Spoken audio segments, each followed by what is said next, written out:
talked about Robbie Ashford having a sore shoulder and holding him out of a couple practices. Do you have any update on how he's doing? He was kind of visibly favoring that shoulder last Monday.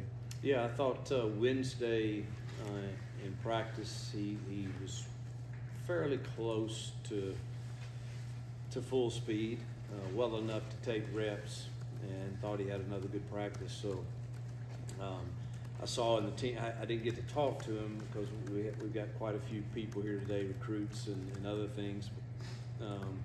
In our team meeting, I saw him, and he had the therapy stuff on it right then, but didn't get to ask him. But he's going today, so he'll I think he's okay. So far, right, Bill? You talked at the beginning of the spring about possibly doing spring game points, things like that. Are you still looking at doing that? Yeah, I'm glad you brought that up. I think as it stands right now, I think we're healthy enough to do that format so that we get. Look, y'all know me by now. I'm pretty just candid with what I think. I don't, spring games for us, when it's us against us, is I don't want to waste a day. And the temptation and challenge for us as coaches is it can be a wasted day, as far as not, when I say wasted, not a wasted day for the fans or for recruiting or any of that, but for the actual practice itself. You want to make all 15 of our practices count, and that's a very difficult setting for us to really do what we want to do. It's going to be videoed, it's going to be aired, I'm sure, on the SEC network over and over again. There will be somebody trying to video who's signaling, just all the craziness that goes with our sport. And so I want to prepare the Auburn family that we're going to do the best we can to hopefully give them those that choose to come, and I hope many will come.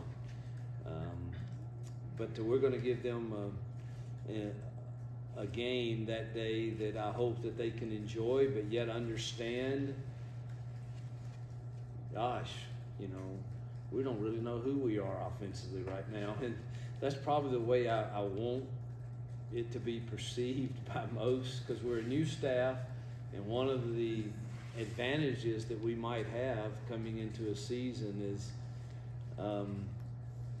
there's nothing really on tape of what this new staff is exactly like.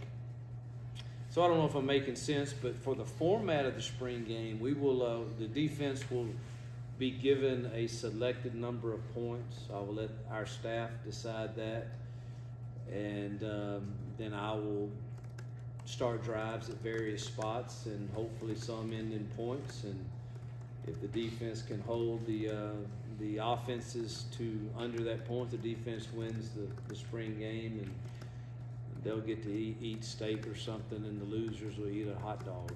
I don't, something like that. But that's the best format I know. I don't want to come up with some system where we have to calculate points based on anything other than what's normally points in football. So I don't know if that answered your question. Yeah. So that's the goal right now. Unless something drastic, we're going to have a contact practice today,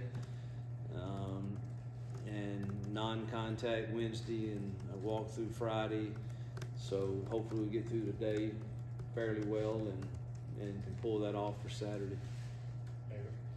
Hugh, I know you said before the spring started you were more concerned with doing a few things right rather than trying to throw too much at them. What are some things you think the team has done well in that regard, and what are some things you're still looking to improve on in this last week?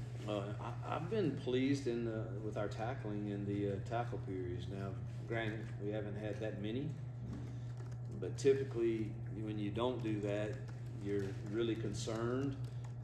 And I'm not saying that won't be a concern, but we've tackled fairly well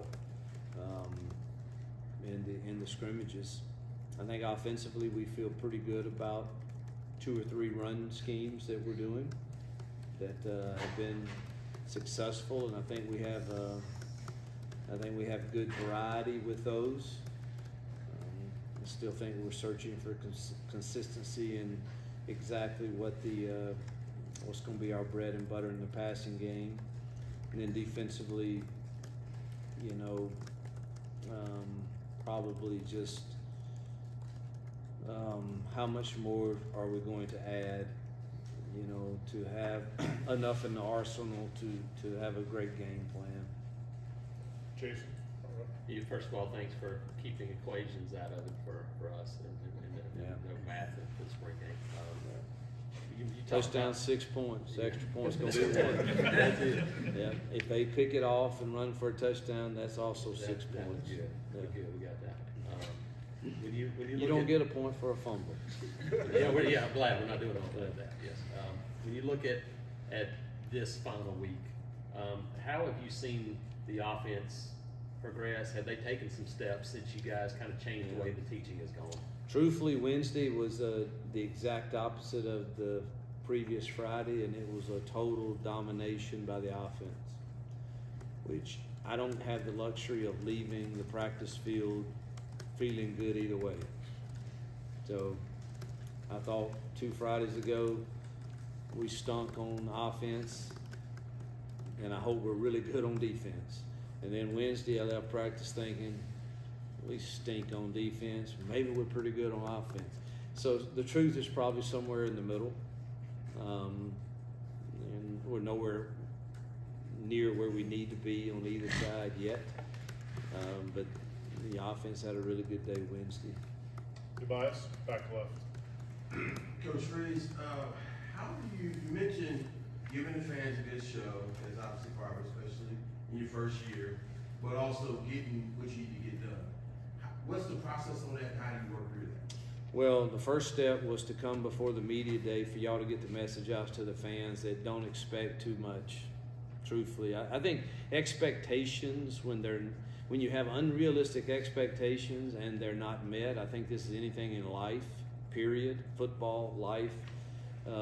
Unrealistic expectations lead to frustration. And so I just don't want anybody to be frustrated. We're probably headed into the next year are going to be quite good at getting in a huddle and slowing things down, and that's you might see that Saturday. You know, is that who we really are as an identity? I don't know. I've never been that, but you might see some of that. Just, you know, all the coaches do it, and maybe I'm falling into that, but I really just don't want to show too much of what we think we might be really good at. And so that was truthfully just me being candid with them. I mean, they're going to see us hit, and they're going to see us tackle, and they're going to see people run the ball and people throw the ball. And will it be exactly the same that they see this fall? I sure hope not. I hope it's better and probably a little different. Go far right. You were talking about a couple weeks ago the inside linebackers and the progress they've made. What that group just how much more have you kind of seen from them, especially with some new faces at that position? There's been some inconsistencies, but I want to say I believe in our schemes, offensively, the tight end room has the absolute most on their plate. It is the hardest job that our offense has. Defensively, the same is true with the linebackers.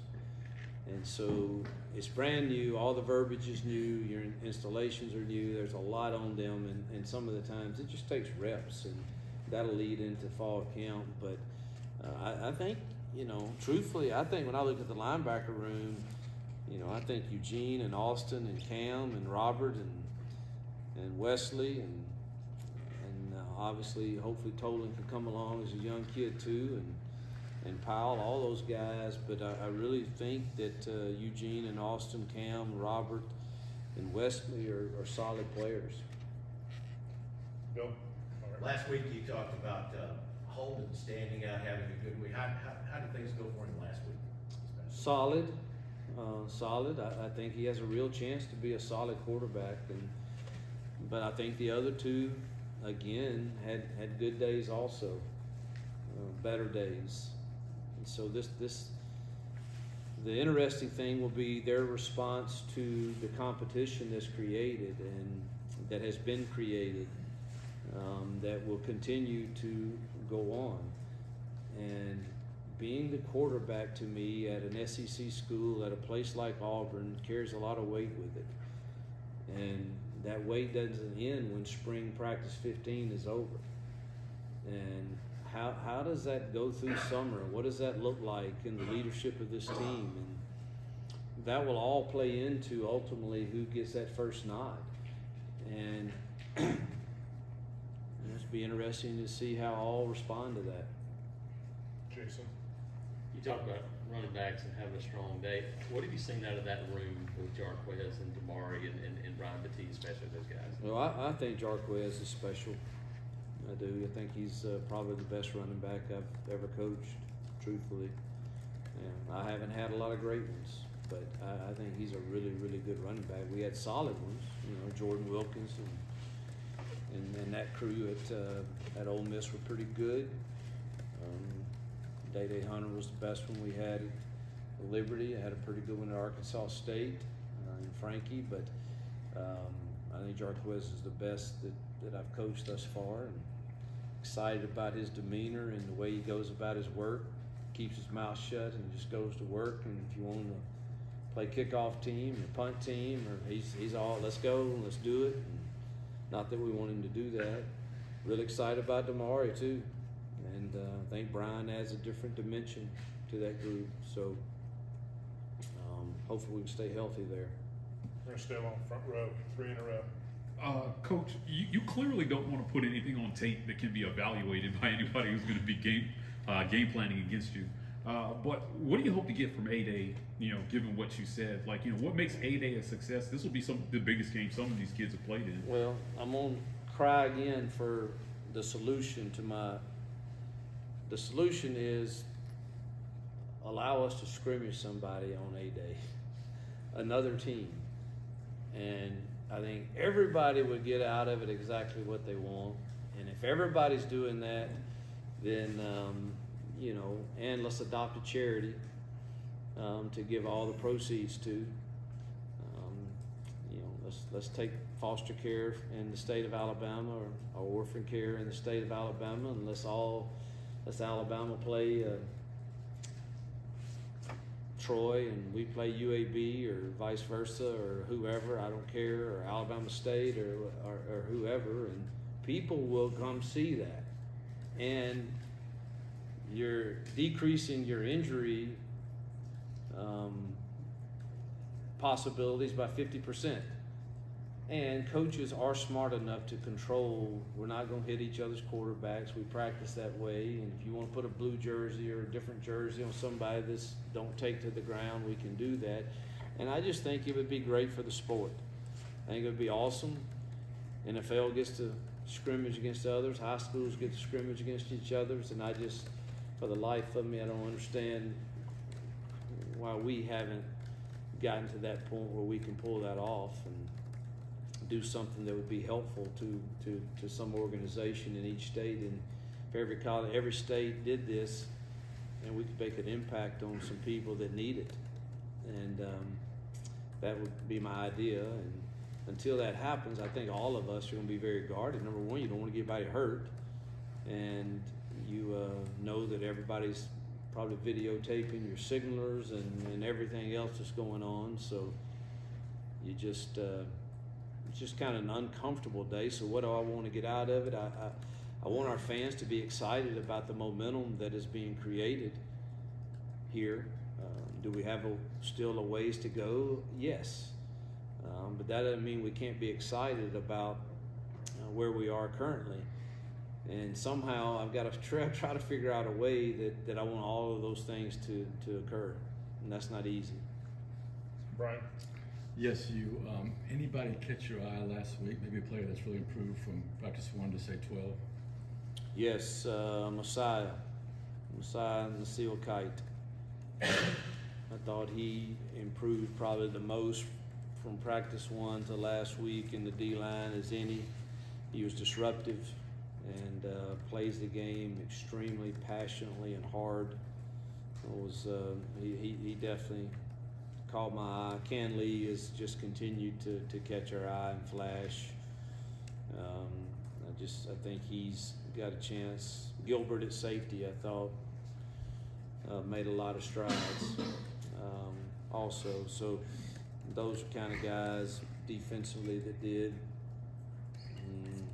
Offensively, I thought we improved at receiver.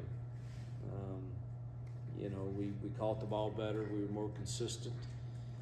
And I knew that would probably come because it's just, when you put in a new system and the route spacing is bad and they're trying to understand that exactly, it takes time. And I thought we improved there. And Sarah Rivaldo made some phenomenal catches. I think we're solid at the tight end room. Luke Deal's an incredible leader. Tyler Fromm, those guys are just that's a really solid room that sets the culture that you want for this team. Mr. Stoltz? Mike asked my question, so I'll shut up. Okay. Tom? You mentioned the idea of facing another program for a spring game. Is that an idea that you've tried to run up the flagpole? I started that when I was at Ole Miss, and it just has never gotten any traction. So I guess I'm the only one that's kind of interested in it. And, but to me, it makes too much sense not to do it. But haven't heard any traction for it. The far left, back left, Tobias. Hugh, just when you look at your quarterback room, just for us, you got to tell us the things that you have seen each guy improve over the last year. Robbie's pocket presence, quieter feet in the pocket. TJ's playing within the system has gotten better. He's made some accurate throws. Just sometimes that it shouldn't have been thrown. It should have been handed off. So this was new to him. So he's done that. Holden's accuracy, particularly on down the field throws. He had several explosives Wednesday. I think has improved. Still got to work on his. He's got to get still in the pocket too, but he's still young. Can I follow? Sure. And then what are you looking to see them guys do this week? Hopefully. Yeah, just continue to prove. Taking care of the ball, number one. Understanding situational football. Just 2nd and 1. We have an RPO throw tagged in the run. We at no point should think we have to force that just because if the pitcher's cloudy, we're calling it, hand it off. Just eliminating some of those decisions. Taking care of the ball, number one. Pocket presence and decision making. Time for a few more? Good? Yeah. All right. Oh, wait. Sorry, Michael. Got one more. You mentioned that the wide receivers had improved, and you mentioned Rivaldo Fairweather made some great catches. Yeah. Is there anybody that you've identified possibly that's going to be a number one receiver at this level for you? Who's your standout receiver at the wide out position? Man, Rivaldo's been the most consistent from day one to whatever day he is now as catching football, particularly in tight quarters. He's got catch radius, can do those things. I would say probably Jay Fair and Javaris Johnson have had the most consistent, spring camp. Now, mind you, Camden's been out for a large portion of it with his ankle, as has Malcolm, with his clavicle. So I haven't had those. Landon's made some strides, as has, Nick Mardner. But, heck, even,